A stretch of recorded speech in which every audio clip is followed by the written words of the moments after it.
Checks کی تقسیم میں بھی اور اس میں منتخب ہونے والے لوگوں کی تعداد سب سے زیادہ الحمدللہ حلقہ اسمبلی چندرائن گٹے میں ہی رہی ہیں۔ حکومتیں آتی و جاتی رہتی ہیں، عوامی نمائندے بھی آتے و جاتے رہتے ہیں، لیکن عوام کی خدمت اور عوام کا کام جاری رہتا ہے۔ اور مجلس اتحاد المسلمین نے ہر وقت اس پر خاص توجہ دی کہ عوام کے بنیادی مسائل پر وقت کے حکمرانوں کو متوجہ کیا جائے، اور نہ صرف ہم عوام کے مسائل پر توجہ حاصل کرنے میں کامیاب ہوتے ہیں، بلکہ ہماری مؤثر نمائندگی توجہ کے ساتھ ساتھ ان مسائل کو حل کرنے پر بھی وقت کے حکمرانوں کو مجبور کرتی ہے۔ اور یہی وجہ ہے کہ مسلسل عوام کا اعتماد مجلس اتحاد المسلمین کے ساتھ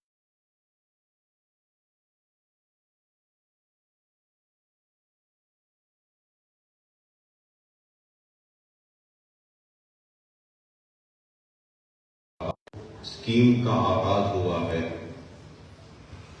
اس اسکیم کا بھی آغاز کا صحرا اگر کسی کو جاتا ہے تو وہ مجلس اتحاد المسلمین اور حلقہ اسمبلی چندرائن گٹے کو جاتا ہے۔ کہ آپ کو کئی لوگ جو آج اپنے ضعیفی یا دھڑپن کی عمر میں ہیں، وہ اس بات سے انکار نہیں کریں گے کہ شادی مبارک کی اسکیم کا آغاز ہونے سے پہلے حلقہ اسمبلی چندرائن گٹے میں اپنی جانب سے ہر سال 200 غریب اور یتیم بچوں کی شادیاں کرواتا تھا، جہاں پہ ان کو سامان بھی دیتا تھا، بستر ہو، برتن ہو، پلنگ ہو، گدا ہو، یہاں تک کہ ایک چھوٹے بچے کا جھولا بھی اس میں دیتا تھا میں۔ لیکن اس کے بعد میں نے محسوس کیا کہ کافی غریب ہیں جو پریشان ہیں معاشی وجہ سے، اور کئی بچیاں بیٹھی ہیں، تو میری نمائندگی پر شادی مبارک سے پہلے اجتماعی شادیوں کا حکومت کی جانب سے اعلان کیا گیا تھا۔ میری نمائندگی پر اجتماعی شادیاں ہوتی تھیں اور حکومت وقت کرواتی تھی، سامان بھی دیتی تھی، سب تقسیم ہوتا تھا۔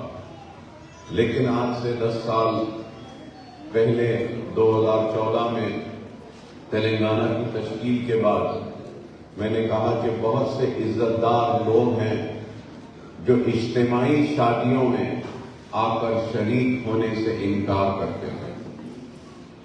تو پھر شدت سے نمائندگی کے بعد میں یہ شادی مبارک کے اسکیم کا آغاز ہوا۔ پہلے 51,000 سے آغاز ہوا، اس کے بعد میں 75,000 ہوا، اب 1,01,16,000۔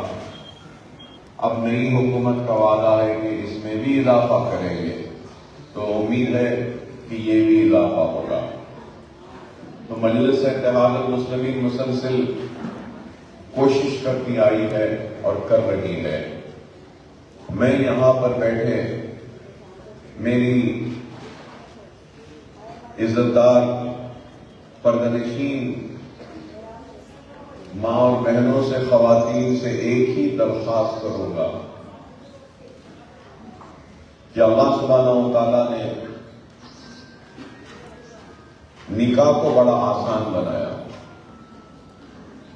اور نکاح کو آسان اس لیے بنایا ہے کہ زنا مشکل ہو جائے۔ لیکن آج ہمارے معاشرے کی سب سے بڑی برائی اگر کوئی ہے تو وہ یہ ہے کہ ہم آج شادیوں پر اتنا خرچ کر رہے ہیں کہ غریب کے لیے نکاح بڑا ہی دشوار کن اور مشکل بنتا جا رہا ہے۔ جتنا ہو سکتا ہے کم سے کم خرچے میں اپنے بچیوں کی شادیاں کریے، اور آپ کے گھر میں اگر بچے ہیں اور بچی کو لا رہے ہیں تو خدا را آنے والی بچی اور بچی والوں سے کچھ مطالبہ و تقاضا نہ کرو اور جہیز نہ مانگو۔ ایک باپ ایک ماں بچی کے شادی میں پریشان ہو جاتا ہے ان مطالبوں کو دیکھ کر۔ 1000 آدمی کا کھانا دیو، بچے کو موٹر سائیکل دیو، فلاں دیو، یہ دیو وہ دیو۔ کیوں یہ اسراف؟ ہم کو چاہیے کہ ہم یہاں جتنی خواتین بیٹھی ہیں وہ طے کر لیں کہ ہم جب ہمارے مرد بچے کی شادی کریں گے تو ہم جہیز کا تقاضا نہیں کریں گے، کچھ مطالبہ نہیں کریں گے، تو معاشرے کی برائی ختم ہے۔ خدا را اس چیز پر عمل کرے۔ آج یہ عالم ہے کہ ہم غریب ہیں، غربت کا شکار ہیں، پریشانی کا شکار ہیں، لیکن قرض لیتے ہیں، سود پہ پیسہ لیتے ہیں، لوگوں سے مانگ کر لاتے ہیں، بڑی اہتمام سے سانچک بھی ہوتا ہے، مہندی بھی ہوتی ہے، اس کے بعد میں نکاح بھی ہوتا ہے، ولیمہ بھی ہوتا ہے، چوتھی بھی ہوتی ہے۔ کیوں؟ 3 دن 4 دن شادی خانے لے کر خرچے ہو رہے ہیں۔ 100 آدمی کا کھانا، 200 آدمی کا کھانا، 500 آدمی کا کھانا، شادی خانے کا کرایہ۔ سب سے سستا شادی خانہ کتنے میں ملتا ہے بتائیے آپ؟ کوئی شادی خانہ 50,000 سے کم نہیں، 25,000 سے کم نہیں۔ اگر آپ 3 دن لیتے ہیں شادی خانہ تو 75,000۔ اور ہمارے معاشرے میں برائی جو پھیل رہی ہے ختم ہو۔ خدا را اس پہ عمل کرو، اس پہ عمل کرو۔ میں جانتا ہوں کئی بچیاں والے ماں باپ مجبور ہو جاتے ہیں بچے والوں کے مطالبے کے سامنے۔ کیا کریں گے صاحب یہ مطالبہ؟ تو یہاں جتنے بیٹھے ہیں یہ لوگ طے کر لیں کہ ہمارے گھر میں بیٹے ہیں، ہماری بیٹوں کی شادی پر ہم جہیز کا مطالبہ نہیں کریں گے، موٹر سائیکل کا مطالبہ نہیں کریں گے، 3 دن کے شادی خانے کا مطالبہ نہیں کریں گے۔ ہم بچی کو اپنے گھر میں لائیں گے، عزت کے ساتھ لائیں گے، عزت کے ساتھ رکھیں گے بغیر کسی مطالبے کے۔ تو ہمارے معاشرے کی کئی برائیوں کا خاتمہ ہوگا، اور نکاح جو اللہ نے آسان بنایا وہ آسان ہی رہے گا۔ اس چیز کو سمجھیے۔ میں اس موقع کا فائدہ اٹھاتے ہوئے ایک پیغام دینے کی کوشش کر رہا ہوں۔ خدا را اس پیغام کو سمجھیے۔ کب تک؟ آج مجھے دیکھ کر حیرت ہوتی ہے، ہمارے محلوں میں، ہماری بستیوں میں سب سے زیادہ 2 چیزیں دکھائی دیتی ہیں، ایک شادی خانہ، دوسرے ہوٹل۔ کیوں بتائیے؟ کیونکہ ہر ایک کو بس شادیاں کرنا ہے، اور ہمارے نوجوانوں کو وقت گزارنے کے لیے، مشغلوں کے لیے، بڑی بڑی سیاسی باتیں کرنے کے لیے، لوگوں کے گھروں کے قصے بیان کرنے کے لیے، ان کے گھر میں کیا ہو رہا، ان کے گھر میں کیا ہو رہا، انہوں کیا کر رہے ہیں، انہوں کیا کر رہے ہیں، وہ سارے باتیں کرنے کے لیے ہوٹل ضروری ہے۔ ایک چائے منگا لو، بیٹھ جاؤ 2 گھنٹے تک، اس کی برائی کرو، اس کی برائی کرو۔ خدا اپنے نوجوانوں کو ترغیب دو، تعلیم حاصل کریں۔ اور آج اگر میں آپ کو یہاں پر بلا کر اس مرکز میں یہ چیکس کی تقسیم کروا رہا ہوں. حکومت کی جانب سے آج کی تقریب کے لیے شادی خانے کا کرایہ دیتے ہیں تقریب کے لیے، مگر میں کوئی شادی خانہ نہیں لیا چیکس کی تقسیم کے لیے. میں ایک تعلیمی درسگاہ کو منتخب کیا اس چیکس کی تقسیم کے لیے، تاکہ بتا سکو کہ دیکھو یہ تمہارے اتحاد سے بنا یہ تعلیمی ادارہ ہے جہاں پہ بچوں کی مفت تعلیم کا انتظام ہے. آپ بھی اس عمارت کو دیکھ کر اپنے بچوں کو آنے والے مستقبل کو سنوارنے کے لیے راغب کر سکے کہ وہ تعلیم یافتہ بنے اور علم کے زیور سے اپنے آپ کو آراستہ کرے. خدا را اس چیز کو سمجھے. لیڈر، ایم ایل اے، قائد ایسے ہوتے ہیں کہ ہتھیلی میں جنت دکھاتے ہیں، سنہرے خواب دکھاتے ہیں، بڑی بڑی باتیں کرتے ہیں، چلے جاتے ہیں. لیکن اکبر الدین اویسی ہتھیلی میں جنت دکھانے والوں میں سے نہیں ہے، سنہرے خواب دکھانے والوں میں سے نہیں ہے. حق بیان کرتا ہے اور اظہار حق سے کبھی منہ نہیں موڑتا، چاہے وہ حق لوگوں کے دلوں کو، ان کے دماغوں کو برا دکھے. برا دکھتا ہے تو دکھے، مجھے پرواہ نہیں، لیکن میں حق بیان کروں گا، صحیح بیان کروں گا، اپنی قوم کی دیانتداری سے امامت کروں گا، قیادت کروں گا اور ان کے زندگیوں میں اصلاح لانے کی کوشش کروں گا. صحیح رہنما وہ ہوتا ہے جو اپنی قوم کی صحیح رہنمائی کرے. سب کو دنیا چھوڑ کر جانا، مٹی میں ملنا ہے. آپ کو بھی جانا ہے، مجھے بھی جانا ہے، مگر اللہ نے مجھے ایک رہنما بنایا، رہبر بنایا، اور میں رہنمائی نہیں کروں گا، رہبری نہیں کروں گا تو میں بھی اللہ کے سامنے جواب دوں. اس لیے میں اپنا حق ادا کرنے کی کوشش کر رہا ہوں. اپنی قوم میں، اپنے معاشرے میں پھیلے اس جہیز کی لعنت کو ختم کرنا چاہتا ہوں. آج ہر کوئی کہتا ہے کہ ہم غریب ہیں. ارے ہمارے محلوں کی شادی خانوں کی تعداد اور روزانہ بھرے ہوئے شادیوں کو دیکھنے کے بعد کوئی نہیں کہے گا کہ ہم غریب ہیں. لوگ کہتے ہیں کہ جب ان کے پاس اتنا پیسہ ہے شادیوں میں خرچنے کے لیے تو یہ غریب کہاں ہوئے.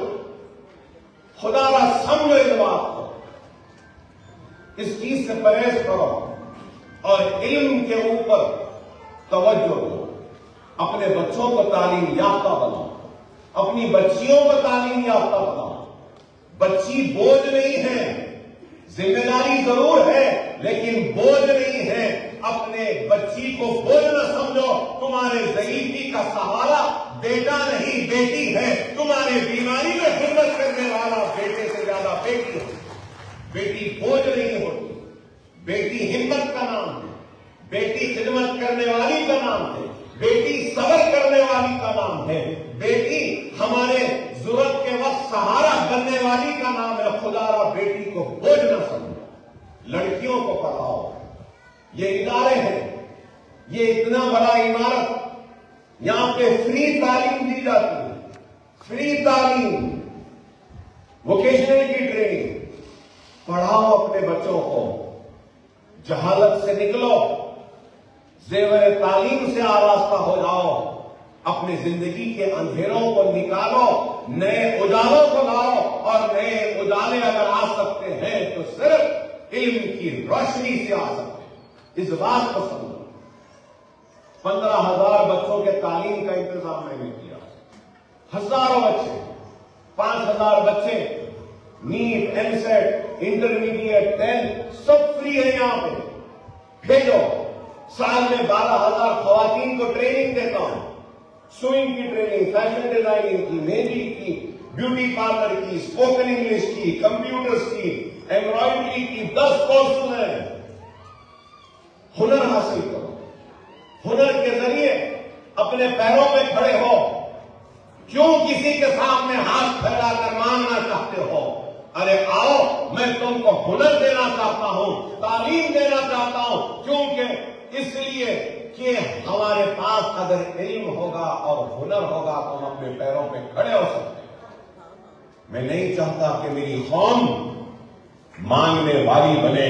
میں چاہتا ہوں کہ میری قوم دینے والی بنے. دینے والا بننا ہے آپ کو، مانگنے والا نہیں. خدا را سمجھو میری باتوں کو.